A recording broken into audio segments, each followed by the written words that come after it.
Before we start the video, there will be some complication in this, such as breech birth.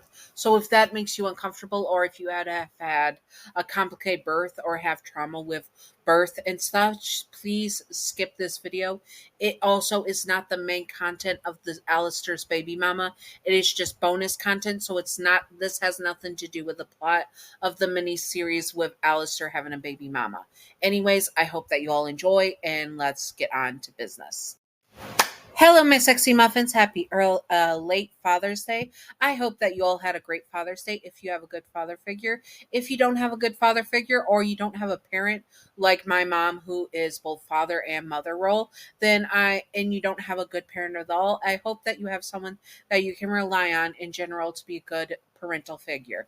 Anyways, this video is going to be a scenario of Alastor X being Yandere for female listener who is pregnant with his child and who has given birth and such and all this. This is all from my head. I did not have the energy to type out head canons and stuff. So let's do this.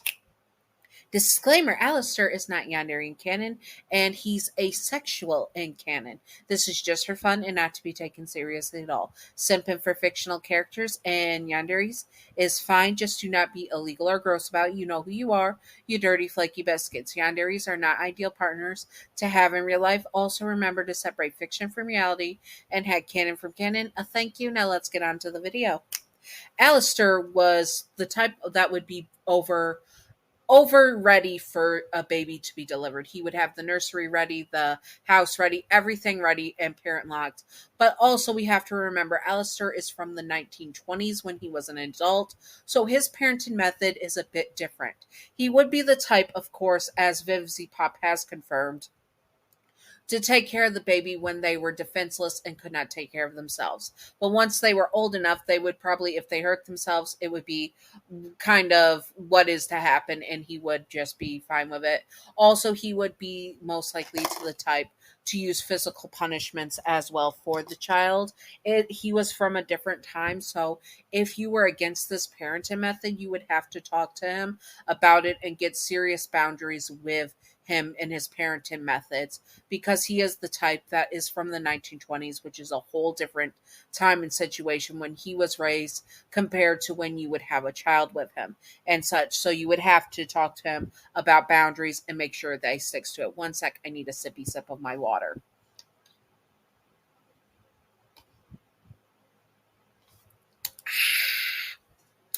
I'm a thirsty biscuit. Anyways, so as it would go on, he would be ready for the child and have everything taken care of up for the child, but he would pretty much see that the child should be self-efficient once they are old enough to start walking around and taking care of themselves. Yes, different time, different place, him raised up with different values and stuff.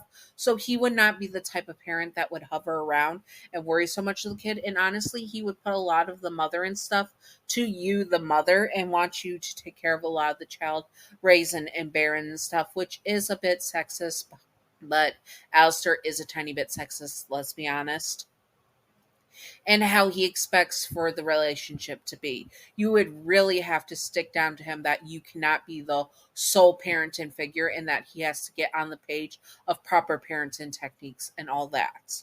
He would do it for you because you are his darling and he understands. And he also would see when you are overwhelmed and also step up for that because he's not totally heartless. He's not the best parent to have when you are in a relationship with someone because he is the type to believe in spanking and stuff.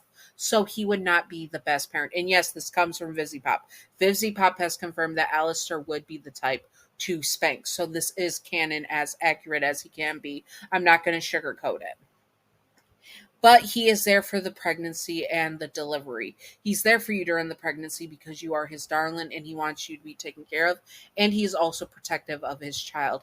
If anyone was to hurt his child and cause harm to them, he would slaughter them because that's an insult to him as a parent. It's like his parent is under his child is under his protection as his child's parent. I'm going with a boy birth because I rarely do single boy births. So, and that was the second most vote on. So we're going to do that. So when you did give birth, you gave birth to a baby boy, and the baby boy was out. Alistair would see himself in his son and want his son to be like a mini me almost. So he would put a lot of effort and time into his son to be a lot like him and such. Alistair was actually a bit afraid when you gave birth because he was worried how the complications would go. He's never been afraid, but when they told him that there was complications, he was utterly terrified. And he wouldn't admit it. He kept a smile on his face and it up, but he was ready to slaughter anyone that did anything to your child. Now, and he would be the type to be there when the child is a baby, 100% protective father and all that, and he's a super protective father when the baby is growing up and stuff. If anyone is to go up against his son, it's like I said, an insult to him. So his son is under his protection 100%, but he would also be a bit harder and let his son grow up and become and have independence and stuff, hard love type of stuff. Now let's get on to the scenario. You were given birth, well, about to give birth. You didn't tell Alistair because you were worried how he would feel and you were trying to get an ambulance to come to your location. When Alistair, because he sensed something wrong, came up behind you and grabbed the phone from you because he does not like phones and stuff, he crushed the phone in his hand. What are you doing, darling? He says, a smile on his face. I'm having contractions. His eyes go wide and he instantly grabs you, opens up a portal, and you are both sent to the hospital. It's not the best hospital because it's the Pride Ring and you can't leave the Pride Ring, but Alistair was panicking. He was instantly telling them to get you the best room and giving orders and literally unaliving people that did not listen to him. You were rushed into a room and switched into a gown, and you were sitting with your feet up in the gurney's stirrups as a doctor is checking between you. Yes, she is dilated and she's going to be having to push soon, he says. Your name, you are doing just fine. Just take deep, even breaths and we'll get underway. Al- uh, Lord Radio Demon, would you like to? No, I am staying with them. I am staying with my wife, he says, even though you two were not married, and he grabbed your hand firmly and you squeezed it as another contraction comes. He winces a bit because he did not realize how strong you were, but he was not leaving your side. The doctor nodded and the procedure went underway. Unfortunately, there was a complication. The baby was breached. For those who do not know what a breached baby it is, it means that the baby is coming feet first. We will have to flip the baby inside them. Otherwise, the baby could choke on the umbilical cord. The doctor said, "Do it," Alistair says, and you were almost in tears, afraid that you're going to lose your baby. Alistair, you cried out, and he leans down and kisses you. It's okay. Nothing's going to happen to our baby, he says, holding you close, and he keeps an eye on the doctor. The doctor did it as fast as he could while still having the precision of a trained doctor, and soon the baby was flipped over and coming out head first as it should be, no cord around its neck.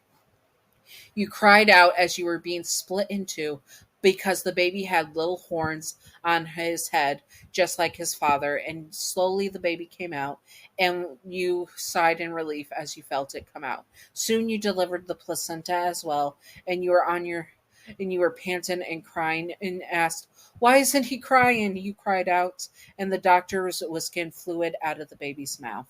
Suddenly, the baby let out a cry, and you felt yourself feel so much relief. And then they moved the baby to your chest. He was covered in blood and all that stuff from the womb and such, but you did not care.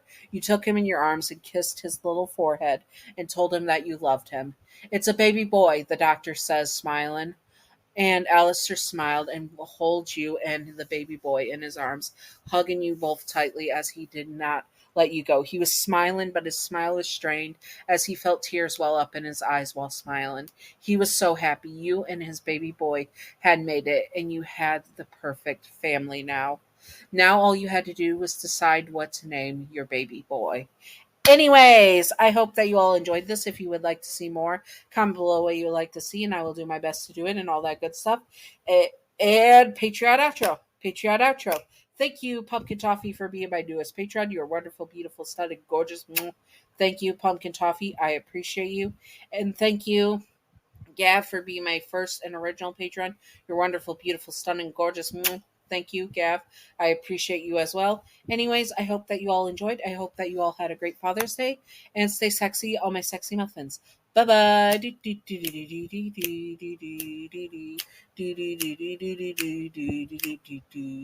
Secret outro time, secret outro time, secret outro time, secret outro baseball bat. Welcome to the secret outro. And the secret outro question of the day is, if you had a baby boy with Alastor, what would you name the baby boy? I would prefer Alexander personally, but and Alex for short, or Al for short. Anyways, I hope that you all enjoyed this, and stay sexy on my sexy muffins. Bye bye.